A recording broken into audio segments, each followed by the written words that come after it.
Shuni o'limligimga ishlatarsizlar. Xo'p bo'ladi, dadajon. Turing, yotavermasdan choyingizni iching. Ha, tinchlikmi? Nima bo'ldi senga? Ertalabdan hojatxona yuvganimdan keyin nima bo'lsin? Shunaqa jonimga tegib ketdi. Dadangiz orqasini tozalab yurish. 5 mahal tahorat qiladilar. Ketlarini men tozalayman. Hamma yosuv bo'lib yotibdi. Men tozalashim kerak. Endi menga qara. Qara odam bo'lsalar, qo'llari qaltiraydi. Tushunsang bo'ladi-yu. Qachongacha ishlayman bunaqa qilib? Qachongacha mana shunaqa yashaymiz? Men sizga nima cho'ramanmi?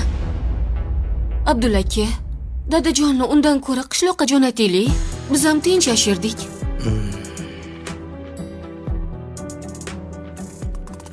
Kiyimlaringizni hammasini yig'ishtiryapman, dada. Bitta ikkitasi qolib ketmasa yana, o'zingiz ko'rib olarsiz-a? Rahmat qizim. Qizim, mana buni ham soling. Hali bu yerlarga qaytamanmi? Yo'qmi? Xudo biladi. Ha, qizim, yana bir gap. Mana bu omonat. Bu nima? Ozginagina omonat.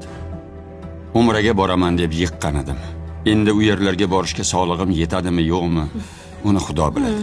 Shuni o'limligimga ishlatarsizlar. Xo'p bo'ladi, dadajon. Ha, dada.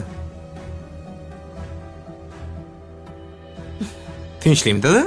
O'g'lim, men qishloqdagi uyimizga ketmoqchiman. Onang rahmatlining ham mozori o'sha yerda. Bir qadam bo'lsa ham yaqinlashamanda. Bu gap sendan chiqdimi? Yo'q, nimaga mendan chiqadi? O'zlarini ketgilari keldi. Gapiring o'zingiz, dadajon. O'zingiz aytdingiz-ku. O'g'lim, men o'zim shuni xohlayapman. Shunaqa qilganimiz ma'qul. Sizlar ham xotirjam yashaysizlar. Mayli-ku, dada. Lekin borsiz, u yoqda sizga kim qaraydi? Issiq sovingizdan kim xabar oladi?